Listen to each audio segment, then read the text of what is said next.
আসসালামু আলাইকুম। প্রতিদিনের পড়ার রুটিনে আজকে আমি যে টপিকসগুলো রেখেছি এই টপিকসগুলো থেকে কিন্তু প্রতি বছরই প্রশ্ন আসে।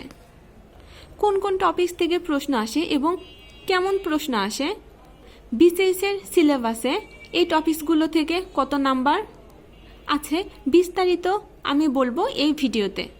Turning point with Fahia YouTube চ্যানেলে আপনাদের স্বাগতম। এখানে আপনারা পাবেন job circular, job exam notice, job exam suggestion এবং জব প্রিপারেশন রিলেটেড বিভিন্ন ভিডিও। বিসিএসের সিলেবাসে বাংলাদেশের সংবিধান থেকে তিনটা প্রশ্ন আসবে এমনটাই বলা আছে। তাই এই অধ্যায়টা কিন্তু খুবই গুরুত্বপূর্ণ।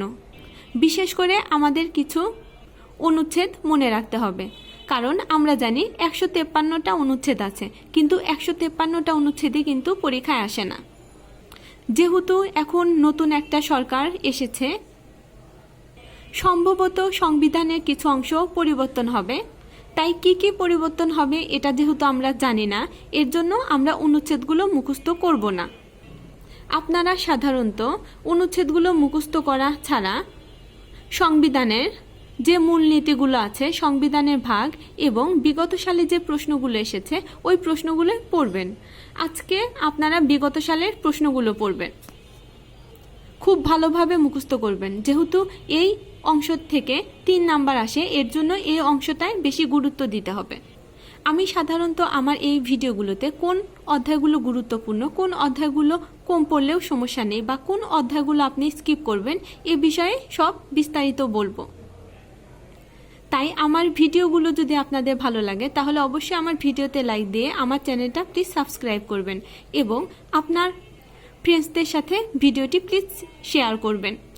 ইংরেজি কারেক্ট স্পেলিং এই অংশটা থেকেও কিন্তু প্রতি বছর 2-1টা প্রশ্ন আসে। তাই 8 থেকে জেড পর্যন্ত প্রিভিয়াস প্রশ্নে আসা কারেক্ট স্পেলিংগুলো মুখস্থ করবেন। আর কারেক্ট স্পেলিং পড়তে সাধারণত আপনারা খাতায় লিখবেন, বারবার লিখলে দেখবেন এমনিতেই মুখস্থ হয়ে যাচ্ছে। আর এই অর্থগুলো সাধারণত জোরে জোরে উচ্চারণ করে পড়বেন। যখন আপনি জোরে জোরে উচ্চারণ করে পড়বেন তখন কিন্তু পড়া দ্রুত হবে। গণিত সরল ও যৌগিক মুনাফা এই অংশটা থেকেও মাঝে মাঝে 1টি অথবা 2টি প্রশ্ন আসে। যেহেতু এখন নতুন সরকার এসেছে, এর জন্য অনেক কিছুই পরিবর্তন হবে। তাই এবছর প্রশ্ন পদ্ধতিটাও একটু পরিবর্তন হতে পারে। আগে যে টপিকসগুলো বা যে অধ্যায়গুলো আমাদের জন্য গুরুত্বপূর্ণ ছিল এবার কিন্তু নাও হতে পারে। আর সবচেয়ে বড় কথা, এবার কিন্তু নিয়োগটা খুবই স্বচ্ছ হওয়ার সম্ভাবনা আছে। তাই একটু কষ্ট হলেও লেগে থাকুন।